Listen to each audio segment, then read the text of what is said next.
Hi, Mani here. I'm a financial advisor and mortgage broker.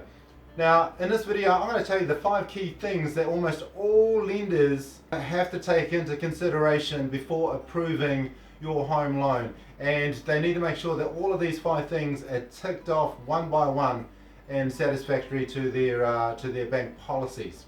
Okay. So before I get into that, though, I just want to clarify just one point. A lot of people think that a mortgage is a home loan, and it's not. A home loan is actually a home loan. A mortgage is simply a piece of paper, a legal piece of paper, a legal document that binds your house to the home loan, and the bank actually takes the first mortgage to their house. So what it basically means is that if you don't pay your loan off, the bank can take over your house and sell your house in order to pay back that loan. Okay, so they've taken security over your house. Now, look, the reason why I'm telling you this and the reason why it's quite important is simply there's a lot of people that have actually paid off their home loan but don't realize that the bank still has a mortgage or a hold over their house. So the thing you have to do, and you've got to make sure, is when you finish paying off your home loan, you need to make sure that you actually apply to get your mortgage discharged. Now there is a cost in that.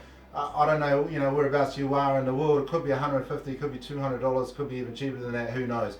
The bottom line is you still have to make sure that you get that discharged so that no one else has got a hold of your property except for yourself.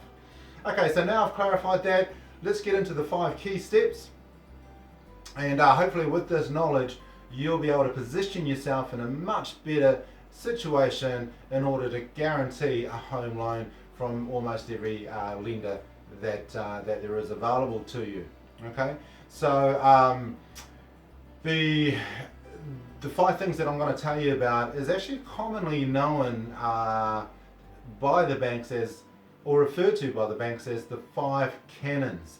The 5 canons of lending, or sometimes they call it the 5 C's, because every single one of these things start with the letter C.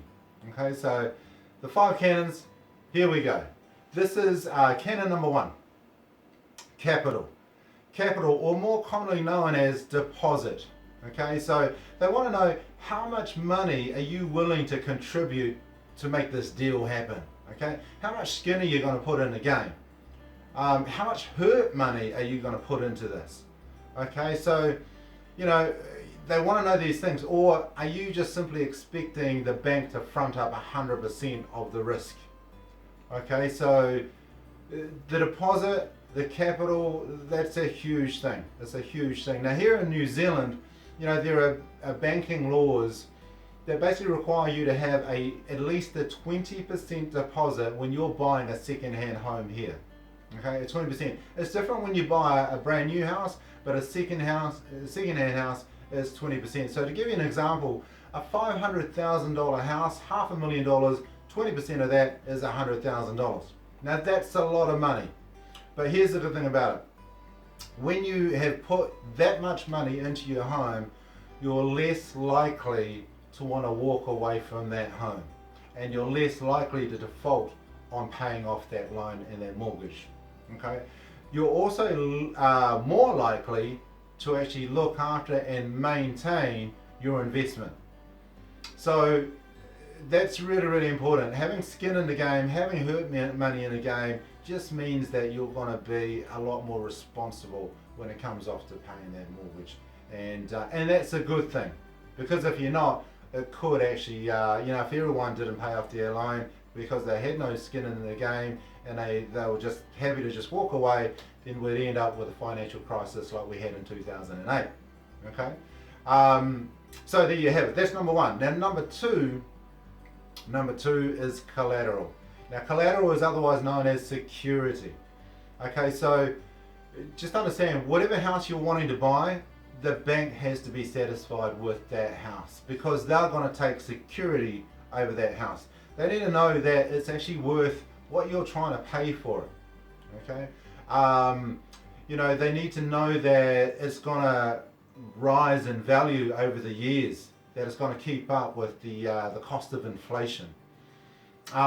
They need to know what kind of, that it's a low risk opportunity as well, or low risk house. So for example, if you're trying to buy a house in a coastal area by the beachfront or something like that, with global warming these days, with a lot of rising seas, there's a lot of erosion as a result. And instead of your property value going up, it could actually be going backwards. And in some cases, some people may own more than what the house is actually worth, or what the property is actually worth. It could also be in a flood zone area, and if it's in an area that just constantly gets flooded all the time, that's another issue as well. So look, the bottom line is make sure that it's insurable. If no insurance company wants to touch it, well, guess what? The banks ain't going to want to touch it either. So that's really, really, really important. Okay, number three. Number three is capacity, or another way that they term it is serviceability, affordability. They want to know that you can actually afford to service the loan, to pay back the loan. Okay, and they're going to do a stress test on you.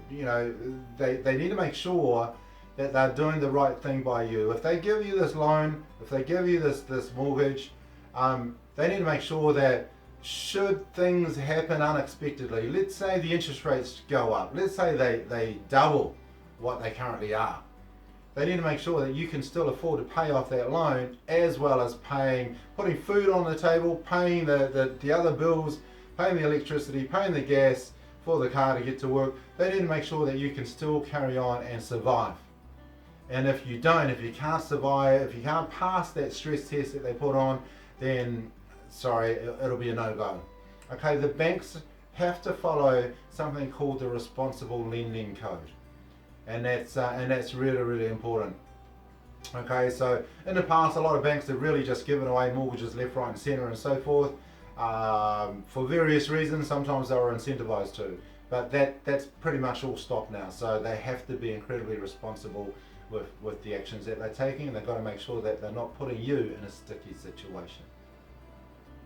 Number 4 is character. Character. So, what type of person are you? The banks need to know this. They need to know, are you the type of person that honors your agreements? The banks are going to look into your credit history and your transactional bank account statements, and they're gonna paint a picture of the type of person that you are. Now, it pays to have a very, very good credit rating. That's step number 1. If you haven't got a good credit rating, then sorry, the answer is no straight away. Okay, but let's say you do have a good credit rating. That's a really good thing. It's a good start. But they're going to sift through your bank account statements, and they're going to check to make sure that everything looks in order and that you have a good account conduct. Okay, so that's really, really important. They're going to be looking for words on your statements that they want to find it, actually, because they want to know who you are. So anything that rings alarm bells, like unarranged overdraft, default payments, penalty interest, all of those things, unavailable funds, they're going to be looking for those types of things. Okay, they're going to check your credit cards. If your credit cards are maxed out and you're only making the minimum repayments and they're always maxed out, well, guess what? If you can't pay your credit card off, there's no way you're going to be able to pay a home loan off. Okay, so again, they're going to look at how you run your accounts. The other thing as well is that, if you fail to declare anything, let's say, for example, the bank looks at your statements and they find things like, school uniforms, school fees, child support. Let's say they see those, but in your application, you wrote on your application that you had no dependents, no children. Well, then that's alarm bells straight away. You obviously weren't honest with the bank. Okay, so they're going to find that out. The other thing as well is, and this is a bit funny, but sometimes your mate's silliness can also catch you out. So for example, let's say you borrow some money to your mate and he's paying it back on a weekly, fortnightly, monthly basis, whatever. But let's say that in the notes, in the reference column, he puts in there, just as a joke, he puts in there, drug money, your share. Let's say you put something like that in there, and it sounds like a bit of a joke, and it is great. But I'll tell you what, good luck on trying to explain that to the bank. Okay, so there you have it. Important just to make sure you tidy up your accounts. Now listen, the 5, the last one is conditions. Okay, the bank's gonna, they may look at all of those 4 things and say, okay, this is great, this is fine. We're going to approve your loan based on these conditions.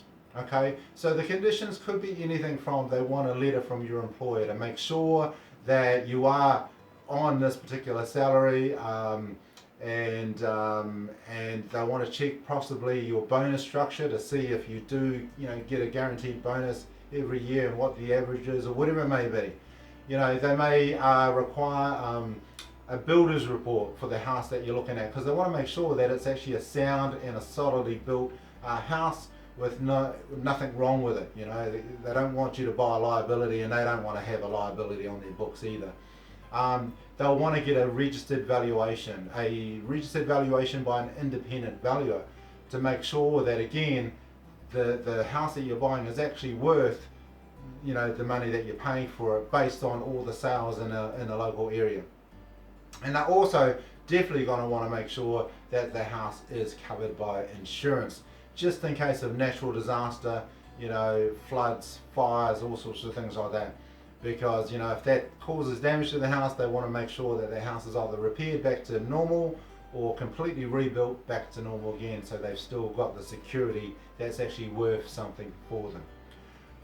Lastly, they may want further security in the form of a guarantor. They may say, hey, look, this is great, we're going to approve this on the condition that you have a guarantor, someone that can afford to pay back the loan just in case you can't. Okay, so there you have it. You now know what the banks are looking for in order to approve your home loan. So with this knowledge, the good thing about this is you can now start work in terms of making sure that all your accounts are in order. Okay, and you can just make sure that everything's ready to go. But now let me just give you something to think about. And I'm going to give you a little bit of a tip as well. So now you've got all the knowledge, right? So you've got the knowledge, you've got the know-how, which is great. But I'll tell you what, having the know-how, having the knowledge, and having all that information together and presenting it in a way that's going to get the right results for you, well look, that's a different skill set all on its own again. And this is where my tip for you is, make sure you use a mortgage broker. Make sure you use a good local mortgage broker, someone that's in your area. These guys are experts at the game. They do this for a living. They know exactly what to look for, and they know exactly how to present it to the banks to get the best result for you. Now understand, these guys don't get paid by you. They're free for you to use. Okay, these guys get paid by the banks. The banks pay them to present to the banks, a quality application that's going to result in a mortgage and a home loan being drawn down. Okay, that's what the banks pay them for. Okay, so their job is to make sure that they get to know you, that they check all the bank account statements. Their job is to make sure that they tick off all of those 5 things and make sure that everything's ready. Because if it's not, then their job is also to say, hey look, terribly sorry, you're not quite there yet. I suggest you save for another 6 months to get your deposit a little bit higher. Let's work on your accounts. Let's get those sorted out first. How about those bills? You've got a few debts there. We need to tidy those up, clean those out, and we need to make sure that your uncommitted monthly income, because the banks want to see that surplus, that you've got plenty of money spare just in case circumstances change under the responsible lending code. They need to make sure that all of that's ticked off as well. And that's the job of the mortgage broker. They can take care of all of that for you and guide you in the right direction. Okay? And listen, if you think that you can do a better job than a mortgage broker, well geez, mate, you're just kidding yourself. You're fooling yourself. These guys are experts. They do it day in and day out, and they've got really good relationships with the brokering units and every single bank that they deal with in your town. Okay, so they will definitely get you the best result, the best interest rate, and the best structure. They'll set it up, to achieve what it is that you want to achieve.